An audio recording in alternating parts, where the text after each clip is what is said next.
Bonsoir à tous et bienvenue sur Monaco Info. Voici sans plus tarder le sommaire de ce journal de début de semaine. La crise sanitaire impose le télétravail comme système palliatif. Il est d'ailleurs obligatoire à Monaco quand cela est possible. Nous vous avons demandé ce que vous pensiez du télétravail et si vous le pratiquiez. Le chef multi-étoilé Yannick Aleno reprend les cuisines du restaurant Le Vistamar de l'hôtel Hermitage. Le spécialiste de la sauce, entre autres, sera avec nous dans quelques instants pour nous dévoiler ses projets. Qu'en est-il de l'immobilier en principauté? Ce secteur d'activité résiste-t-il à la crise? Pour y répondre, notre deuxième invité, un membre du conseil d'administration de la Chambre immobilière monégasque, Anne-Marie Monaco. Et enfin, nous reviendrons sur la représentation de 2 concerts exceptionnels de bel canto qui ont été donnés vendredi et dimanche dernier à l'Auditorium Régnier 3 par l'Orchestre Philharmonique de Monte-Carlo.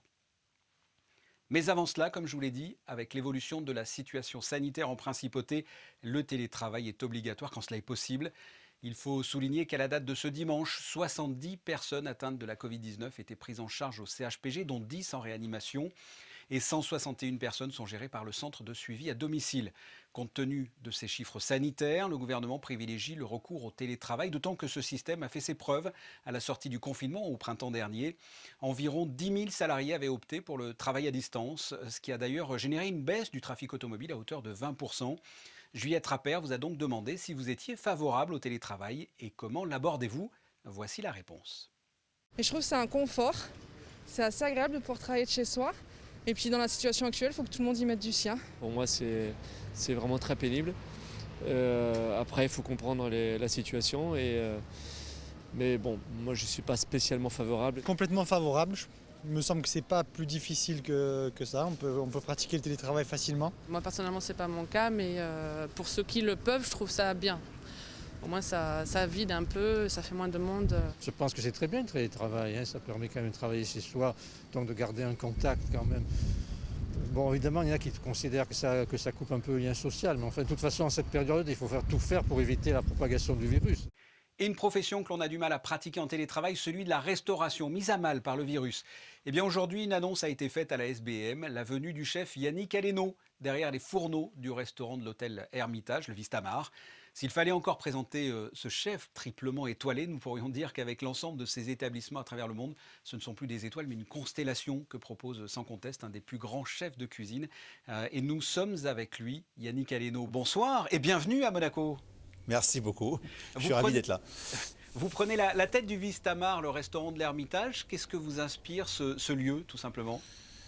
Écoutez, à l'initiative du président Biamonti et de Louis Sark, le directeur général, on a voulu ensemble donner une nouvelle impulsion à cette sublime terrasse, à ce sublime restaurant, et d'aller de l'avant vers une gastronomie, je dirais, actuelle, une gastronomie vivante. Voilà, donc je suis très heureux, vraiment très heureux d'être là.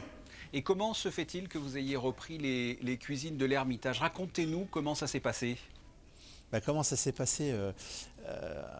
Un petit déjeuner avec mon éminent confrère Alain Ducasse, avec le président Biamonti, et puis on a commencé à parler de l'évolution de la restauration au sein de la SBM.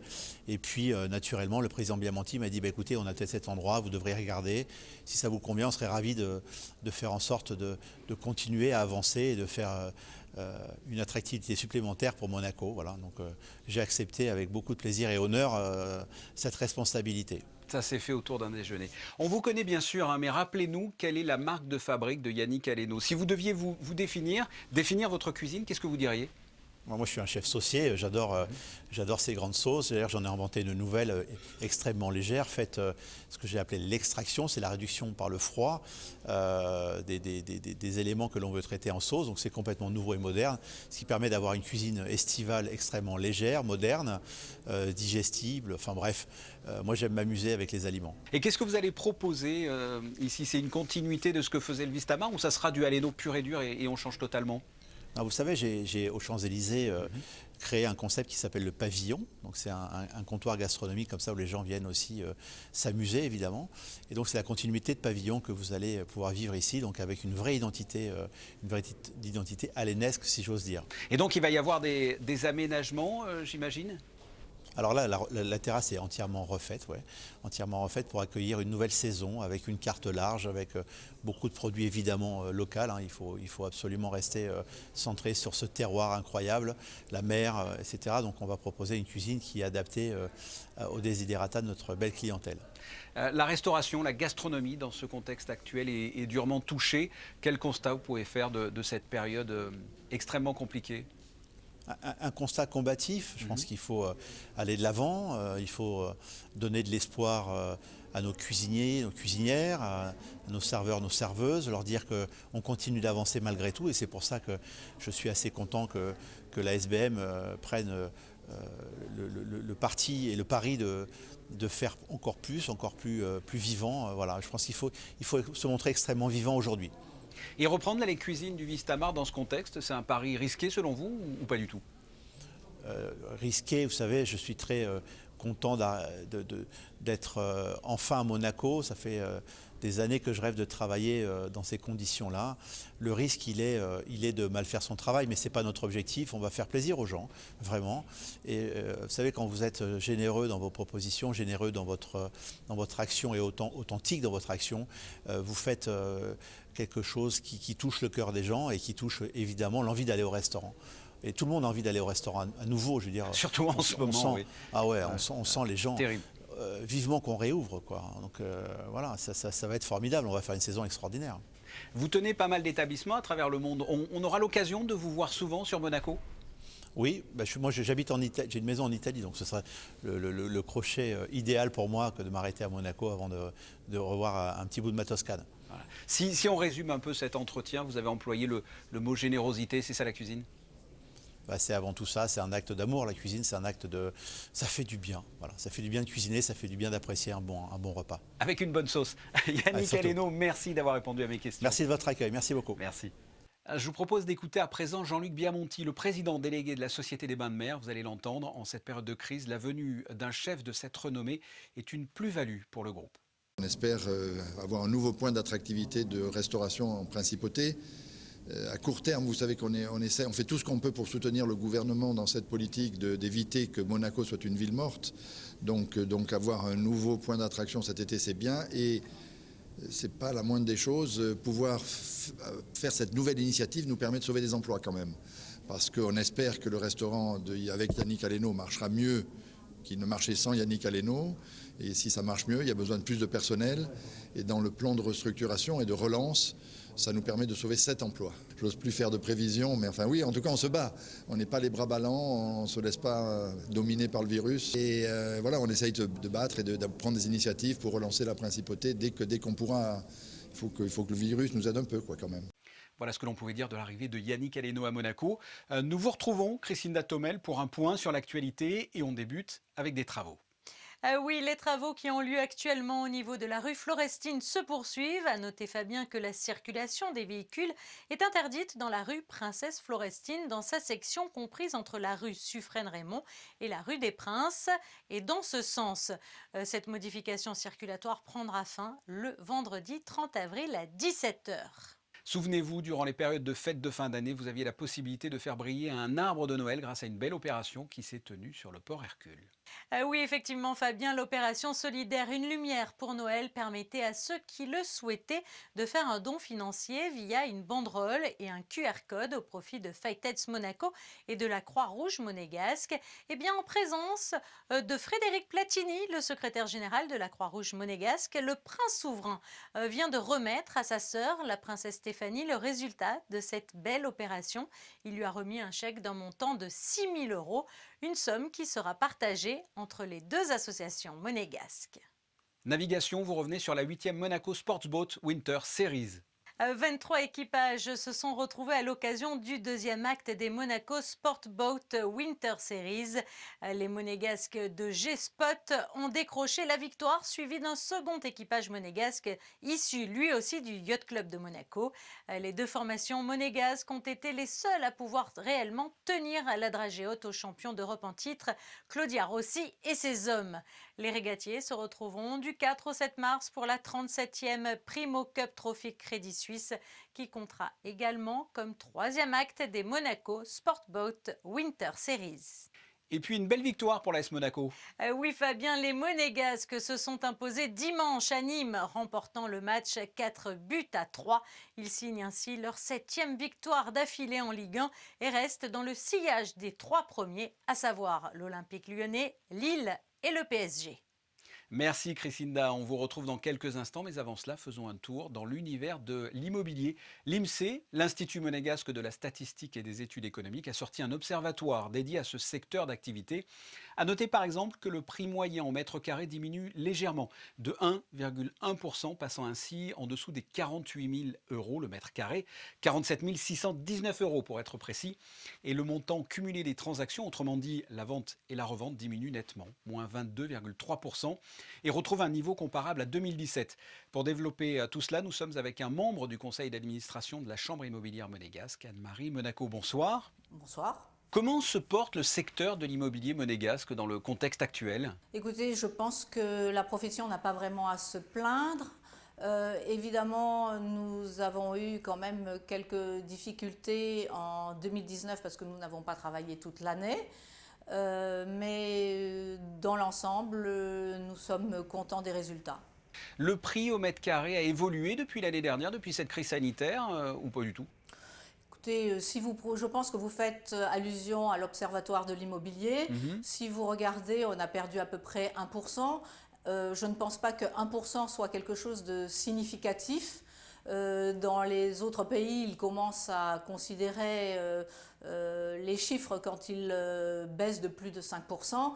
Et dans le contexte actuel, nous n'avons pas travaillé, comme je venais de vous le dire, sur toute l'année. Donc si vous rapportez ça à 9 ou 10 mois, je pense que les chiffres sont bons. On a probablement surperformé, si on porte ça sur l'année, on a surperformé par rapport à 2019. D'accord. D'accord. Quelles sont les tendances actuelles? Les acheteurs achètent de l'immobilier de la même façon? Alors, on a toutes sortes d'acheteurs. Ce sont généralement soit des résidents ou des monégasques ou des étrangers, bien évidemment. L'achat est peut-être facilité actuellement compte tenu du contexte parce que vous n'êtes pas sans savoir que les taux de crédit sont bas. Donc peut-être certaines personnes qui sont résidents en principauté et qui étaient locataires jusqu'à là ont décidé de s'endetter pour acheter le bien en question. Ça, c'est le premier point. Ensuite, c'est intéressant parce que les marchés financiers étant très instables et beaucoup parlent de nouveau de bulles, Monaco est considéré à ce moment-là comme un placement stable et c'est un placement dans la pierre. Donc, bien évidemment, ça a une bonne consonance. Et sur quel type de bien se porte l'intérêt des acquéreurs actuellement? Il y a un stéréotype de l'acquéreur et du bien qu'il achète? Il n'y a pas de stéréotype. Il y a toujours plus de demandes pour des appartements plus petits, 2-3 pièces, que de très grands appartements, pour la bonne et simple raison que c'est une pyramide, n'est-ce pas? Et les gens qui ont les moyens d'acheter des 2 pièces n'ont peut-être pas les moyens d'acheter des appartements de 4 ou 5 pièces. Ou sinon, on va dans de très très grands appartements pour des gens qui vont venir habiter ou habitent en principauté. Et qu'en est-il du marché de la location? Là aussi, les demandes ont évolué ou pas?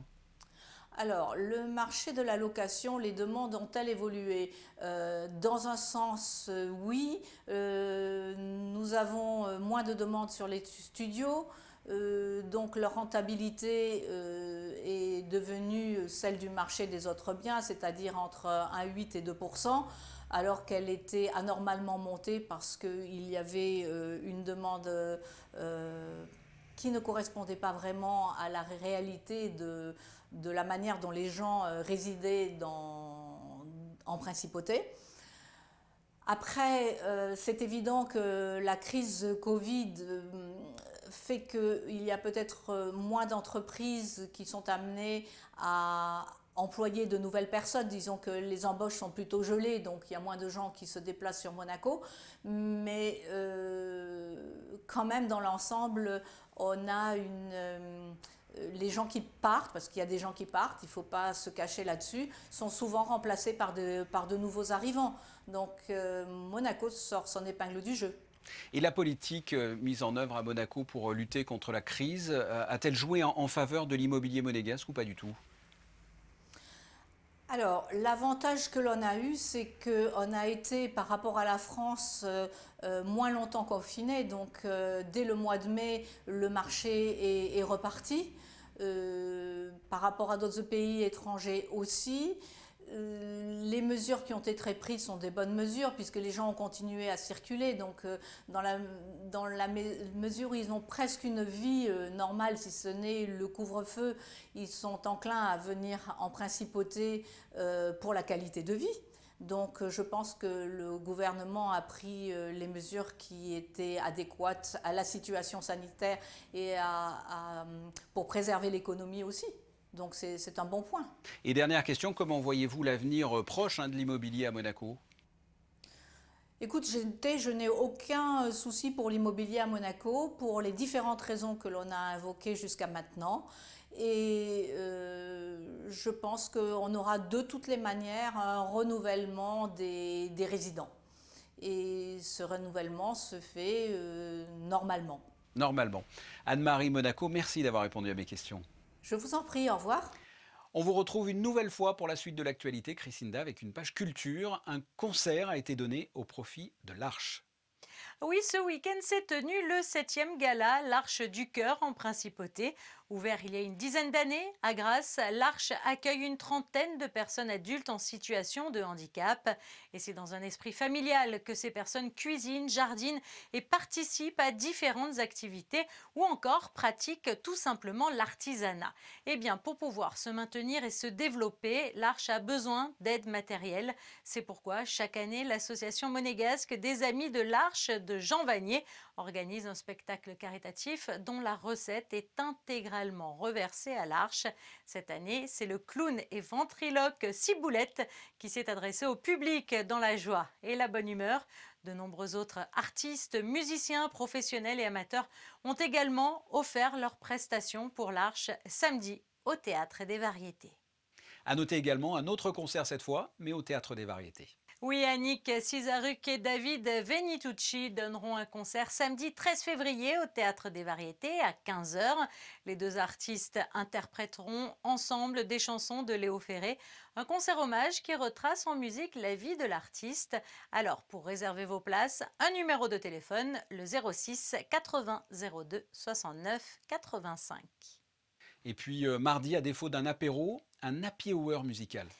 Oui, à 16h à l'auditorium Régnier 3. Vous pourrez retrouver un concert de musique de chambre avec au programme du violon avec Alexandre Gerkovitch et Diana Mikhalevich, de l'alto avec Thomas Bouzy et pour finir du violoncelle avec Florence Leblond.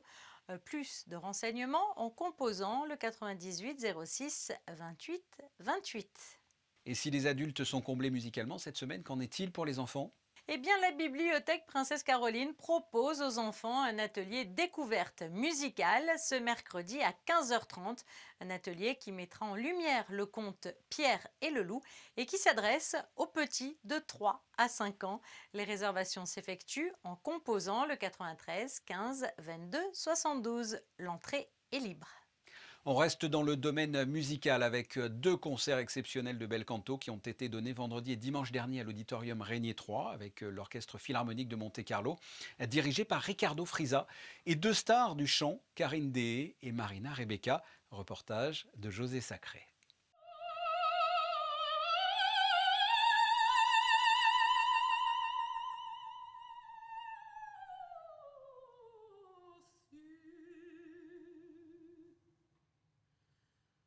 Marina Rebecca, la soprano qui s'est illustrée le mois dernier dans le rôle de Thaïs à l'Opéra de Monte-Carlo, était de retour sur la scène de l'auditorium Régnier 3 cette fois avec Karine Dehé.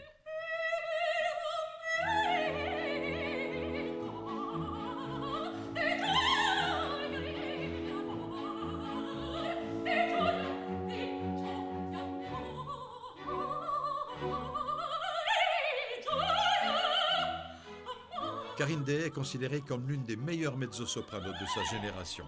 Karine Dehé et Marina Rebecca, seules ou en duo, ont fait frissonner de plaisir un public amoureux du bel canto.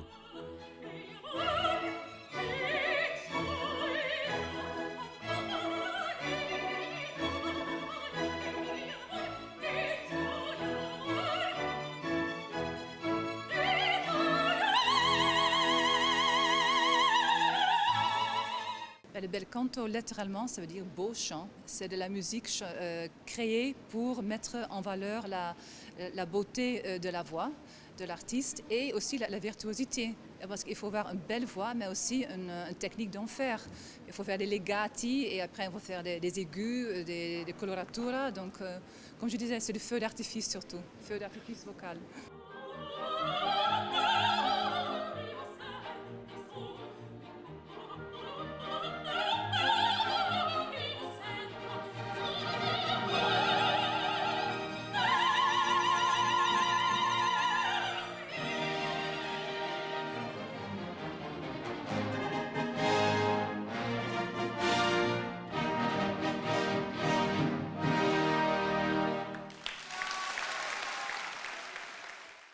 Avant de nous quitter, on vous retrouve, Chrisinda, pour les prévisions météo de ce mardi.